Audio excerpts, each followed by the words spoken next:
Let's get this coolant overflow out of our way. 10mm socket, remove this bolt. Lift this up, slide it out of the cowl, and just flip it to the side over here.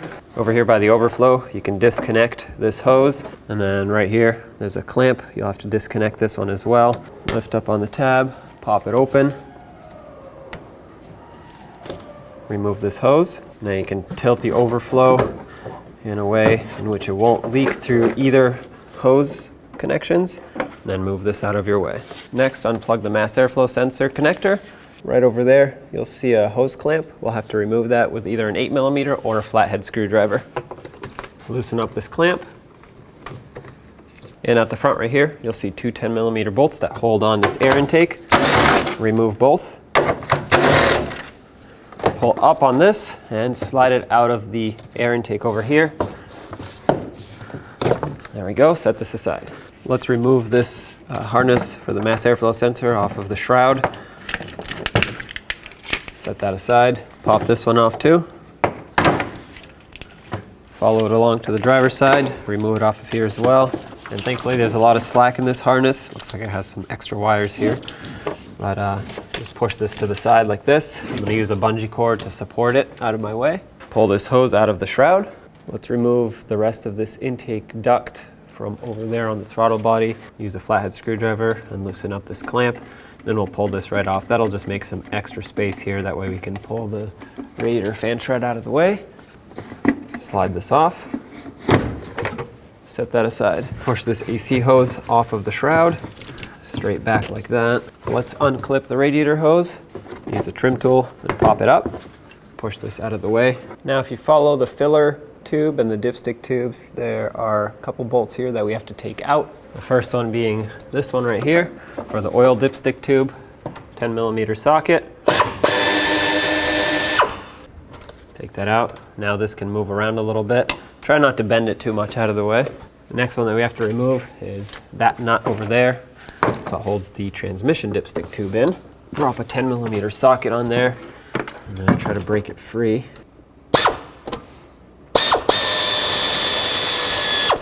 One last one to be removed is that 13mm bolt down there on that bracket, and that holds the oil filler tube. I'm going to stick my socket with an extension down in here. It's a 13mm socket, and I'm going to try and remove this one.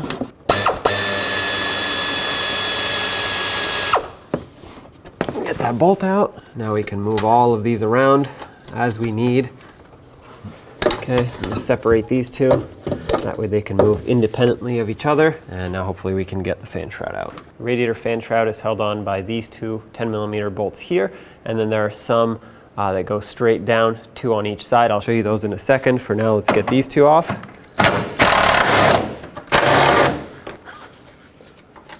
And the bolts I'm talking about, there are actually three on each side. My passenger side only has two, but there's one at the back there, one in the middle, and one right at the front here. They're all 10mm bolts, so with a long extension, I'll get those. And on this side, like I said, I have one missing, but there's still one at the front. So let's take all of them out. It's going to be really hard to show you, but I'll try my best.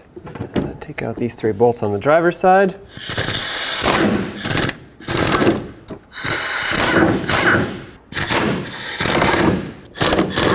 Do the same to the passenger side.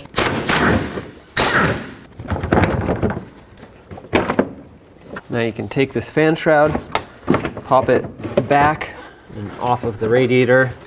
Now we just have to fish it out of here. Push the dipstick tubes out of your way. Get it past this radiator hose.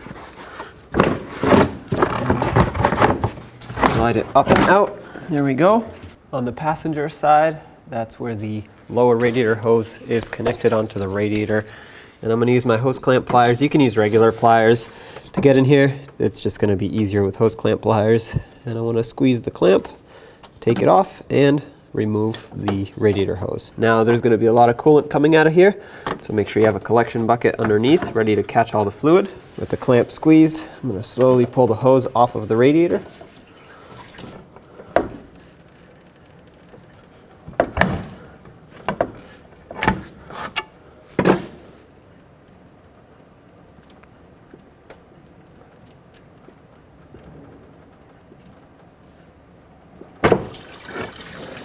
Okay, the hose is off. Remove the hose clamp pliers, follow this up just a little bit and you'll see this line right here.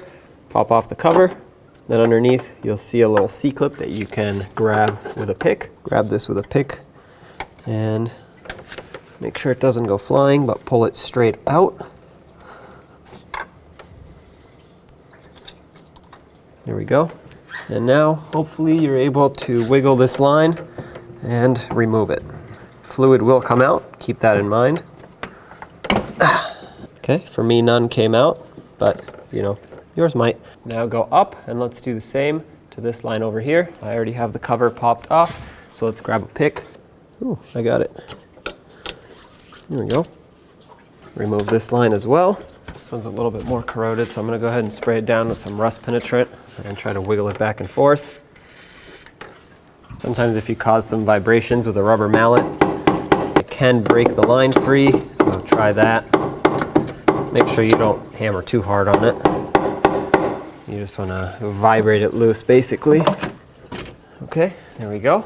Disconnect that. And just a little bit higher up, you have this clamp over here. That connects this hose to the radiator. So grab some pliers, remove the hose clamp, and take the hose off.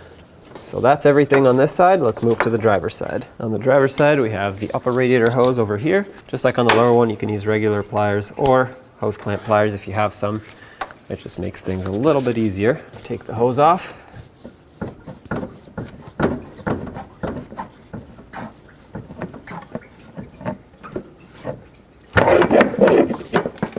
On this side, we have some more of these lines that have to come off. So pry the little cap off, and again with a pick, a C-clip, there are two of them, one here, one down below. We'll do the same to both.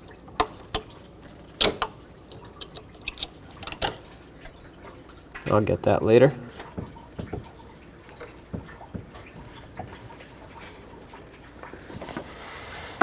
There we go. Again, there are two, do the same to both. Now you can take your radiator, tilt it to drain the rest of the coolant a little bit. And if nothing comes out, go ahead and pull it straight up and out. Now on your new radiator, you'll have these caps. Go ahead and take them off. And then on this side, you have the large fittings that need to go on, and you should be supplied with some O-rings that fit nicely on there.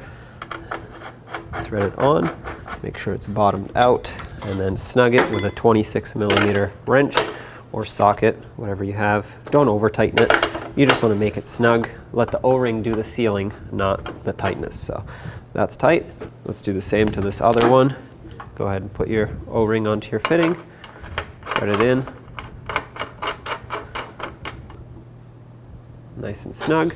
And I noticed that this radiator, unlike the old one, has a drain plug, which is nice, but make sure it is nice and tight before you install it. Moving to the other side of the radiator, I have two more fittings over here. These do not have any O-rings. They're kind of like a flared fitting, so they seal up automatically. Make sure these are snugged down as well.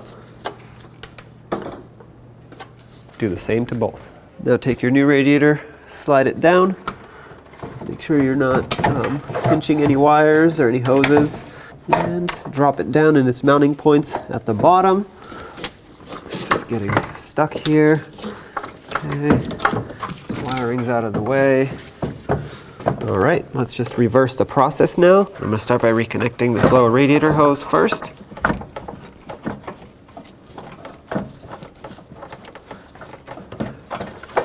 Okay, make sure it's bottomed out fully.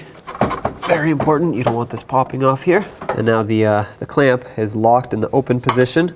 To unlock it, you can just take a screwdriver, pry bar, and squish it right down here between the two ends. So I just tapped on this down, that unlocked it, and put the clamp right where it belongs. I'm just gonna adjust it a tiny bit so that it lines up 100%, but the way that it fell into place is good. There we go. Take this cooler line, slide it in, make sure it clicks. There we go. And then to fully lock it, put the cap back on. Let's do the same to this top line. Push it in all the way. And don't forget the cover that holds it in.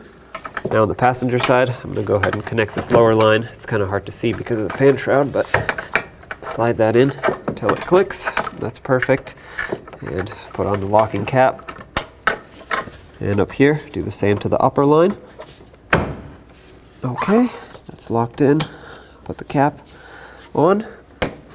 Put the upper radiator hose in. Release the clamp to lock it in. Let's get the fan shroud back in. Push the dipsticks out of the way. Pay attention to your radiator fins to make sure you don't damage them as you install the fan shroud.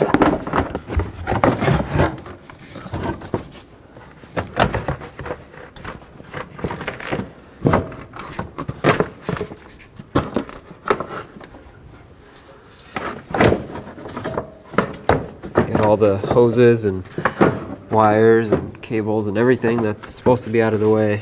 Just get it out of the way. And now with the fan shroud in place, I'm actually not going to bolt it up to the top yet. Make sure these rubber pieces on the top lock into the radiator. That's what's going to hold it tight. And then I'm actually going to start in the bolts that connect the two halves first. There's 3 of them, if you remember correctly. There are 6 of them, 3 on each side. Kind of hard to see. Start them all on by hand. You don't want them to cross thread by accident. And now I'm going to just snug them up. 10mm socket.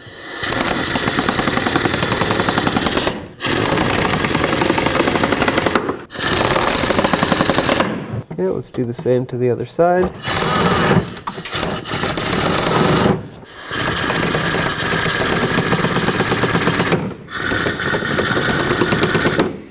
All right, all 6 are tight. Put this AC line right back where it belongs. Make sure it's out of the way of everything. Reconnect or resecure the upper radiator hose. Before we go too far, let's put this in. Make sure it's seated all the way down.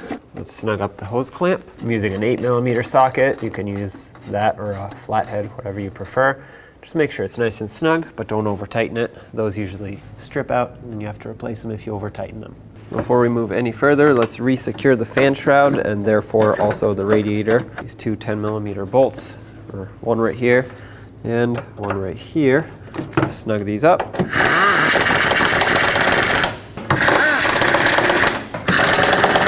Resecure any wires.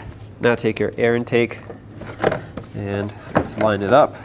Make sure it slides in over here and makes a nice tight connection. Once it's in, snug up the hose clamp so that it can be secured. At the front here, there were 2 mounting bolts. Line those up and start them in. Go ahead and plug in the mass airflow sensor connector. Make sure it clicks so it's nice and secure. This is going to be kind of hard to see, but I need to put the dipstick tubes back together, which means the transmission dipstick needs to actually go over the stud of the oil-filled tube. So I unlodged the oil filler tube from the valve cover, and you want to make sure if you do this, try to get no debris in there. And that allows you to twist it in such a way. In which you can hopefully get this stud underneath. Not sure why they didn't make it a bolt, but either way, there we go. Now those are put back together, so you can put the filler tube back in its slot. Grommet in the valve cover, so there we go. I pressed that back in. Grommet's still in. Dipstick or fill tube is down into the valve cover. Let's bolt it down. This one's not going to be easy. Let's bolt this down here. All right, let's snug it up with a 13mm socket. There we go. That's nice and snug. Up here, let's put a little 10mm nut on. Snug this up. Over here, let's reattach the dipstick tube with our little 10mm bolt. Make sure this is nice and snug. Take the coolant overflow. The hose that comes out the bottom here will go to the radiator. Slide it into the 2 slots up there. Push it all the way back. Set it down. And I'm just going to go ahead and start in the bolt. That way it stays in place here. I'll snug it up in a second. I'm going to connect the hose to the radiator. Connect this hose to the top fitting on the radiator and squeeze the hose clamp shut If your hose clamp isn't good anymore, go ahead and replace it. Squeeze the hose clamp to lock it tight. Then there was this hose that comes from the intake / throttle body, and this goes on the lower fitting. Take the hose clamp and re-secure it. Snug up the overflow bolt. And this fitting right here was attached to this breather hose just in case it overflows or it needs to take up some air. Then this goes straight down. To fill up the cooling system, I have a spill-proof funnel. If you don't, that's fine. But this helps not only to not make a mess, but also makes this the highest point in the cooling system, so naturally air will want to rise, so it might help bleed faster. Either way, let's fill this up with manufacturer specified coolant, which if you are not sure what it is, check your owner's manual. I'm gonna go ahead and fill this up until it stops bubbling, and once it stops bubbling, I'm gonna turn on the engine, let it run with the heat on, that way it can bleed. I'll show you once the time comes, but for now, let's just fill this up and let it stop bubbling. The coolant stopped bubbling and it made a little bit of a mess from the bubbles, but either way, now it's time to start the engine, run it, and let the coolant bleed itself. Now inside the vehicle, you want the heat all the way up. Blower on low is fine, and we'll put the blower selector on vent. That way I can actually feel the heat once it starts coming through. And you want to pay attention to your temperature gauge, which is that one right there, and make sure it doesn't go above the 210 line, which is the halfway point. That's basically when it's at full operating temperature. Having said that, let's start it.